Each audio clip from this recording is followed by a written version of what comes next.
अब मार्केटिंग को दो तरीक़ों से देखा जाता है, जिसमें एक का नाम इनबाउंड और एक का नाम आउटबाउंड मार्केटिंग है।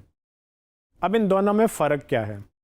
असल में आउटबाउंड मार्केटिंग को पुश मार्केटिंग भी कहते हैं, यानी कि आपको मैसेज अपनी ऑडियंस तक पुश करके भेजना होता है और अक्सर औक़ात ये बग़ैर मर्ज़ी के होता है।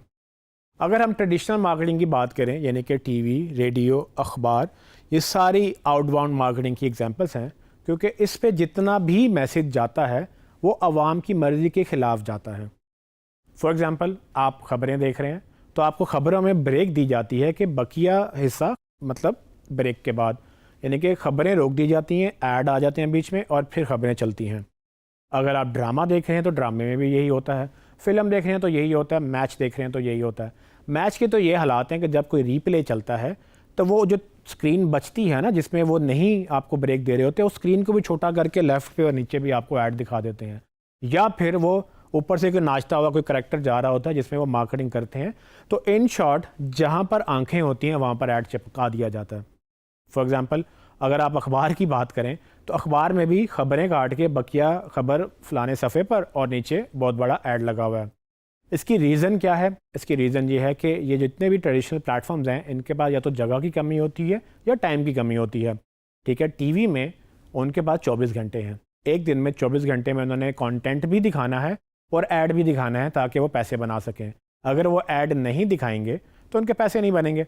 तो उन्होंने आपको इतना इंगेज करना है कि आप ना सिर्फ ये कि उनका कंटेंट देखें बल्कि ऐड भी देखें। तो उसी वजह से ये सारी जो गिमिक्स हैं वो किए जाते हैं कि वो बार बार आपको डिफरेंट तरीक़ों से एंगेज भी रखते हैं और साथ अपने पैसे भी बनाते हैं, क्योंकि उन्होंने अपना सर्वाइवल भी करना है। अखबार का भी यही चैलेंज है कि अगर अखबार के 10 सफ़े हैं तो 11वां सफ़ा नहीं लगा सकते। उन्होंने उसी में आपको ख़बरें दिखानी भी हैं, पढ़ानी भी हैं और ऐड भी चलाना है उसके अंदर। अक्सर औक़ात आपको एक्स्ट्रा मैगज़ीन मिल जाता है या आपको एक्स्ट्रा जो है पेजेस लगा के भेज दिए जाते हैं, बट वो रेगुलर नहीं होता। सो अगर आप बिलबोर्ड पे ले आएँ तो जहाँ पर ट्रैफिक होती है ना, वहाँ बिलबोर्ड लग जाता है, चाहे वो खूबसूरती ख़राब कर रहा है या नहीं कर रहा, लेकिन ट्रैफिक जहाँ पर है वहाँ बिलबोर्ड है।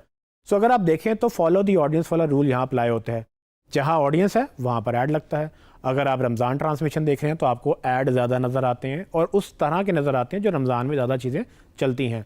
तो ट्रेडिशनल मीडिया में जितना भी कंटेंट था वो पुश किया जाता था, एडवर्टीज़मेंट जो है पुश की जाती थी।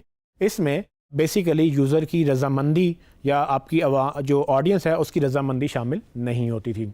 अब ये कैसे होगा कि भाई लोग खुद कहें कि मुझे ऐड दिखाओ?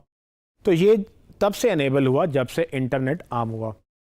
अब इंटरनेट की वजह से एक नई चीज़ जो निकली वो ये कि लोगों ने बजाय इसके कि वेट करते थे कि लोग हमें पुश करें कंटेंट तो फिर हम कंज्यूम करें, अब लोग खुद जाकर गूगल से पूछ लेते हैं कि भाई मुझे ये सर्टेन चीज़ चाहिए। वो रिसर्च कर लेते हैं, वो चैनल्स पे जाके, सोशल मीडिया चैनल्स पे जाके अपनी रिसर्च कर लेते हैं। तो इस जो कंटेंट की डिमांड करना, इसको पुल करना, ये बेसिकली इनबाउंड मार्केटिंग कहलाता है और ये आउटबाउंड मार्केटिंग के बरक्स होता है, यानी कि ऑपोजिट। तो इसमें क्या होता है कि बेसिकली आप यूज़र को कंटेंट देते हैं जो कि वो चाहता है, ठीक है? क्योंकि अगर आप ऐड की बात करें तो ऐड में सिर्फ मार्केटिंग या प्रमोशन प्रोडक्ट की जाती है। आप उनको ये बताते हैं कि जी हम ये चीज़ बेच रहे हैं और ये आपको चाहिए और आप हमसे ले लें। लेकिन एक बहुत बड़ा इसमें जो एक मिसिंग एलिमेंट है वो ये कि हर बंदा हर वक्त हर चीज़ लेने के लिए रेडी नहीं होता। तो आप हर बंदे को हर वक्त हर चीज़ बेच भी नहीं सकते।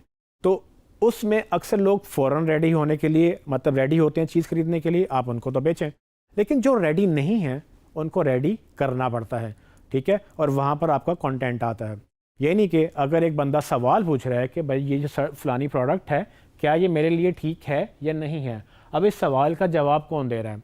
इस सवाल के जवाब में आप उसको डिस्काउंट का ऐड तो नहीं दिखा सकते, क्योंकि अगर आप उसको डिस्काउंट का ऐड दिखाएंगे तो वो उसके लिए डिस्कनेक्ट रहेगा, उसको अट्रैक्ट ही नहीं करेगा, क्योंकि उसको जब पता ही नहीं है कि वो चीज़ क्या है, उसके लिए डिस्काउंट मायने नहीं रखता, ठीक है? तो इसको हम बोलते हैं इनबाउंड मार्केटिंग, जहाँ यूज़र खुद जाता है और इन्फॉर्मेशन पुल करता है।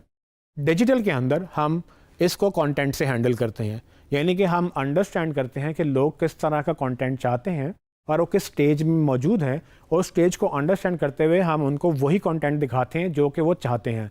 और उस कंटेंट के अंदर मल्टीपल स्टेजेस हो सकती हैं, जिसकी बात हम आगे चल के करेंगे। लेकिन अगर वो यूज़र कंटेंट मांग रहा है और आप कंटेंट बेस्ड मार्केटिंग कर रहे हैं तो उसको इनबाउंड मार्केटिंग कहते हैं। और इसी से जो कंटेंट मार्केटिंग है उसका वजूद में आया। और आजकल अगर आप इंटरनेशनल ग्लोबल मार्केट की बात करें तो लोग ज़्यादातर इनबाउंड मार्केटिंग को प्रेफर करते हैं as compare to outbound marketing, because के हर बंदा ये चाहता है कि मैं जो चाहता हूँ मुझे वही दिखाया जाए, जो मैं नहीं चाहता उसको वो ज़बरदस्ती ना दिखाया जाए। तो इसी वजह से आपके टीवी चैनल्स अब इतने पॉपुलर नहीं, लेकिन हाँ नेटफ्लिक्स की बहुत ज़्यादा डिमांड है। आपके यूट्यूब पे वो जो ड्रामे अदरवाइज़ आप देखते थे, लेकिन अब आप ऑन डिमांड वहाँ देखते हैं और अक्सर लोग ऐड स्किप भी कर देते हैं। तो इसको आगे चल के हम मज़ीद डिटेल में पढ़ेंगे।